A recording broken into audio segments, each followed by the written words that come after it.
Olá pessoal, bem-vindos ao meu canal de esportes. Eu sou o H. Venho falar hoje sobre Atlético Paranaense e Caracas. Na verdade, Caracas e Atlético Paranaense, já que o jogo foi lá na Venezuela. O futebol venezuelano nunca foi assim um grande futebol, né?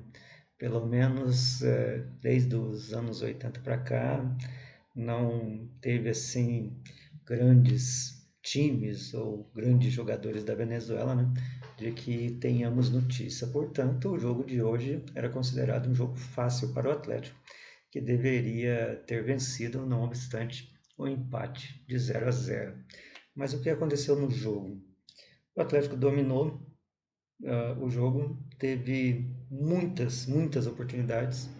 Uh, Podemos dizer que o Caracas ofereceu pouquíssima resistência ao Atlético, mas o grande nome do jogo foi o Baroja, que foi o goleiro da Venezuela, da Venezuela não, do Caracas, que praticou excelentes defesas. Então, podemos dizer que foi uma boa estreia, não fosse o fato do Atlético não conseguir marcar gols. Eu tenho acompanhado o Atlético desde o início. Esse time não jogou o Campeonato Paranaense, né, como a grande maioria de vocês sabe. É, Fez ali dois amistosos, né? Um último contra o América Mineiro, em que encantou bastante, fez 4-0 e tudo mais. Mas a Libertadores é uma competição diferente. O pessoal tem que botar na cabeça primeiro que a arbitragem não é como a arbitragem brasileira.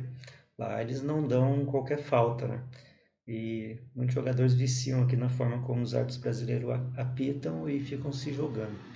Aí acabam perdendo tempo com isso, já que os árbitros da Copa Libertadores não dão qualquer faltinha, né? Precisa ser um pouco mais contato corporal e tudo mais, né?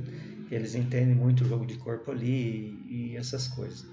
Aí o primeiro tempo teve três grandes oportunidades para o Atlético, que não foram convertidas, infelizmente.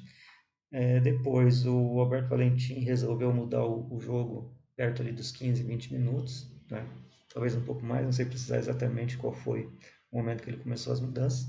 E o Marlos entrando, o Atlético foi mais superior ainda, teve mais jogadas de tabela, o que mostrou um grande entrosamento entre o pessoal.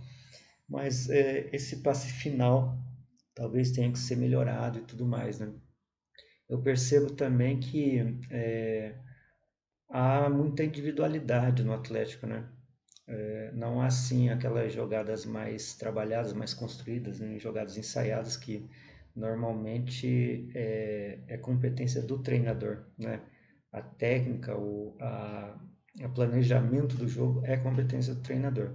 Você pode colocar uma ou outra individualidade que vai ser um bônus em relação ao que o time precisa mostrar, mas a jogada ensaiada, a forma como se recebe o lateral, de que forma vai ser utilizado o escanteio, se vai ser batido no primeiro, no segundo pau, se vai ser batido no bico da área, né, se vai ter aquele jogador de aproximação e tudo mais.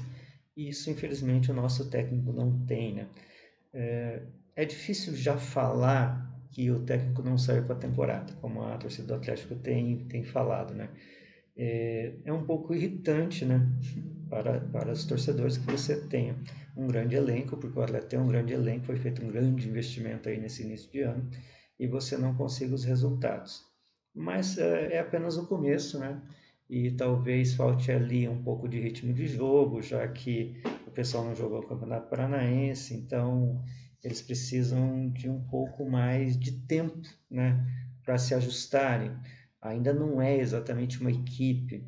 E também tem uma coisa que vem acontecendo no Atlético aí desde o ano passado, que é assim, o pessoal, todos os técnicos, né, não só o Alberto, vem substituindo demais os jogadores. Então você não termina o jogo com a mesma quantidade de jogadores.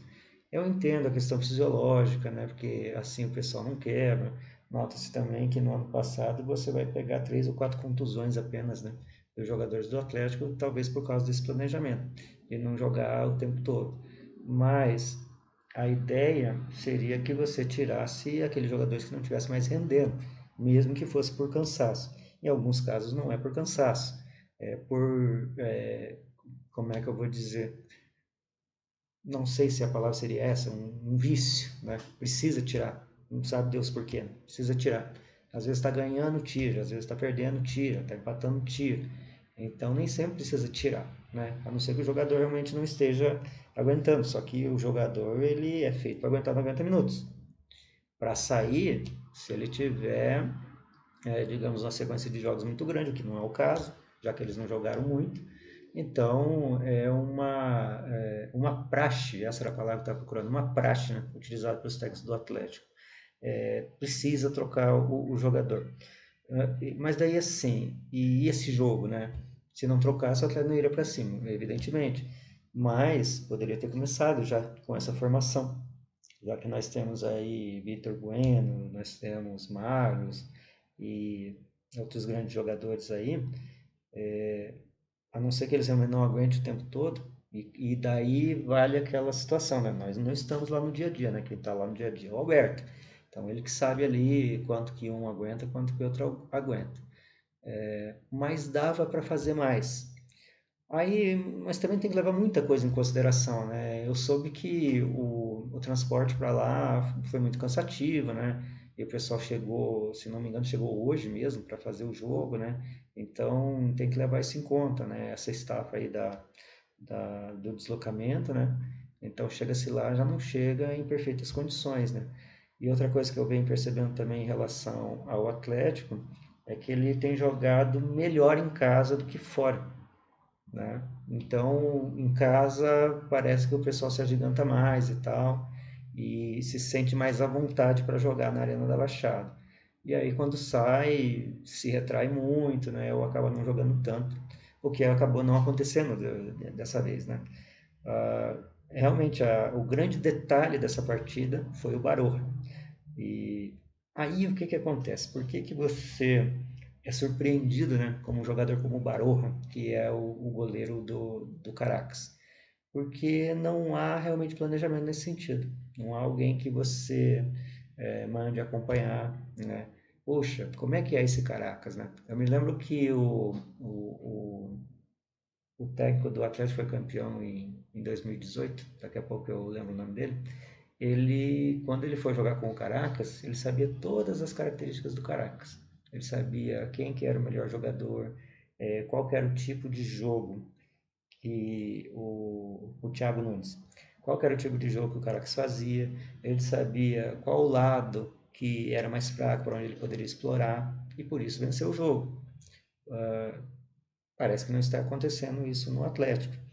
O próximo jogo, se não me engano, é com o The Strongest, e o The Strongest, também não sei se vai ser aqui na Baixada, se vai ser lá, mas se for fora de casa, vai ser na altitude. E você não ganha do Caracas, se você perde por The Strongest, o que não vai ser um absurdo, já que a altitude também é um fator que pode pesar, né, na hora de um jogo de futebol, já vai ficar bem complicado de fazer uma classificação, porque daí o Libertad também é um time tradicional, né, da Libertadores, e aí já vai ficar mais complicado, já vai ter que ganhar as partidas em casa, né? Mas, em última análise, poderíamos dizer, puxa, um ponto é um ponto, né? Melhor do que nenhum, porque aos 48 minutos do segundo tempo, contra-ataque do Caracas, e como disse o narrador, São Bento salvou o Atlético. Bento que é o nosso novo goleiro, né? O Atlético tem tradição em grandes goleiros, né? Mas não vou falar disso agora para o vídeo não ficar muito longo. Então, o que, que eu posso perceber aí desse Atlético? Ficamos com a pulga atrás da orelha, né? Ainda não se mostrou um grande time, mas a temporada está apenas começando. O que, que o Atlético tem que fazer nesse momento? Se classificar. Não precisa nem ser em primeiro, apenas se classificar. Porque com o tempo, se o time for atingir um grande ápice, não sei se o Alberto ainda vai estar, né, no comando do Atlético chegando aí até o final da temporada. Se estiver, porque realmente deu certo, né? mas o time vai atingir um ápice aí de entrosamento ou de grande equipe, mais ou menos ali por agosto, porque precisa ganhar ritmo de jogo, precisa o pessoal se conhecer melhor, né? E precisa ter esse entrosamento. Um jogador que jogou com muita vontade hoje foi o Orejuela, né? Jogou muito bem e tal. O Hugo Moura, que se mostrou bem ali nos dois primeiros jogos com o Palmeiras e até nos amistosos, já teve algumas falhas hoje. O pessoal estava dizendo que eles estavam jogando muito espaçados ali, o Moura e o Christian, mas é, eu acho que é a mudança, né? Então, um adversário é de um jeito, outro adversário é de outro, quer dizer, não são, você não pode tabular, né? Então, eu vou jogar contra o América, né, de um jeito e vou jogar com o Caracas do mesmo jeito, talvez não dê certo, porque cada time tem a sua peculiaridade, cada time tem o seu ponto forte. O que você precisa saber são os pontos fortes e pontos fracos para você explorar os pontos fracos e também explorar o forte da sua equipe. Outra coisa que eu percebi bastante é que os zagueiros do cara se consagraram hoje, né? Muito cruzamento e tal, e o pessoal do Atlético não conseguiu ganhar praticamente nenhuma bola ali, né? De cabeça. Então, talvez a jogada não seja por aí. Talvez tenha que fazer mais a jogada pelo meio. Talvez tenha que chegar mais perto. Os zagueiros do Caracas não deixaram também o pessoal chutar muito. Então a defesa do Caracas foi muito bem. Então esse era o forte do Caracas. Conhecendo agora o Caracas, já que viram o jogo, talvez na Baixada seja diferente. A estratégia tenha que ser uma estratégia diferente para que o Atlético consiga, pelo menos na Baixada, esses 3 pontos que vão ser fundamentais para a classificação. Então, mais adiante, isso pode servir aí de lição para que se possa botar um Atlético mais forte, um Atlético mais preparado, né, para a próxima partida. E quem sabe a gente possa fazer um bom caminho aí para, no mínimo, se classificar para as oitavas de final. Então, era isso que eu tinha para falar aí do jogo. Se você gostou, inscreva-se no canal, favorite, positivo o vídeo, divulgue nas suas redes sociais. Se você entendeu diferente, percebeu algo novo ali no time do Atlético, quiser comentar aqui, pode comentar, né? Você tem o direito de entender diferente, né? Ou fazer uma leitura de jogo diferente, né? Essa é a minha leitura, mas eu entendo que você enxerga de outra forma, você tem outra perspectiva e que você possa enxergar coisas que eu não enxerguei e até discordar dos meus pontos de vista. Agradeço aí a presença de vocês, vou continuar falando do Atlético na Libertadores, também do Curitiba na Copa do Brasil, do Atlético na Copa do Brasil e dos dois times paranaenses, a dupla Curitiba, no Campeonato Brasileiro. Toda vez que tiver um jogo dessas competições, eu estarei aqui conversando com vocês até que eles sejam desclassificados ou que cheguem ao título, correto? Então, continue comigo, inscreva-se no canal. Bom dia, boa tarde, boa noite, boa hora.